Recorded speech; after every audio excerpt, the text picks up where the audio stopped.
Good morning, সবাই কেমন আছো? আজকে তোমাদের সঙ্গে গল্পটা রান্নাঘর থেকেই শুরু করছি।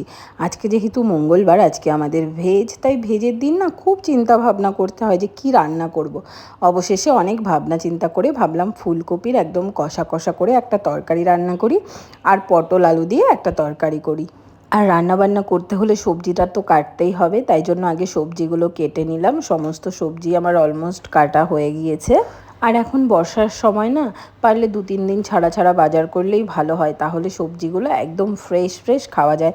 তো আমি কড়াইতে সর্ষের তেল গরম করে প্রথমে কিছুটা আলু ভেজে নিয়েছি। আলুটা যখন ভাজা হয়ে গেছে, ওর ভেতরেই ফুলকপিগুলোও দিয়ে ভেজে নিয়েছি। তার ভেতরে মটরশুঁটি, টমেটো, আদা বাটা, জিরে বাটা সমস্তটা দিয়ে ফুলকপিটাকে আলুটাকে ভালো করে কষিয়ে নিয়েছি। যখন কষে এসছে তখন জল দিয়ে ফুটিয়ে নিয়েছি, আর নামানোর আগে একটু গরম মশলা দিয়ে দিয়েছি। ফুলকপিটা কমপ্লিট হয়ে যাওয়ার পর আমি পটলের জন্যও ভালো করে মশলাগুলো কষিয়ে নিয়েছি। কিছুই না, বাস আদা বাটা, জিরে বাটা আর টমেটোটা ভালো করে কষিয়ে নিয়েছি। আর এদিকে পটল আলুগুলোও ভালো করে ভেজে নিয়ে ওই কষানো মশলার ভেতরে দিয়ে দিলাম। এবার পটল আলুগুলো যখন ভালো মতন মশলার সঙ্গে কষে আসবে, তখন ওর ভেতরে নুন চিনি পরিমাণ মতন দিয়ে দেবে।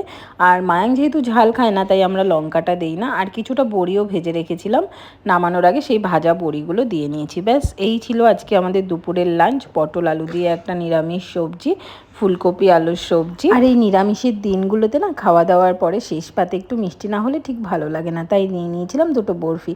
তারপরে একটু রেস্ট নিয়ে সন্ধ্যাবেলায় চলে গিয়েছিলাম ঠাকুরের ভোগটা বানিয়ে নিতে।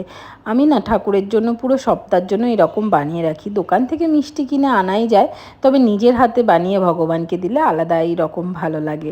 আর এই জন্যই কিন্তু আমি কখনো গুড়ের সঙ্গে কিছুটা বাদাম, কখনো কিছুটা খই, কখনো কিছুটা চিড়ে আলাদা আলাদা করে পাকিয়ে রাখি, আর সেগুলোই সারা সপ্তাহ ধরে দিই। তো আজকে তাহলে তোমাদের সঙ্গে গল্পটা এখানেই শেষ করলাম। বাই।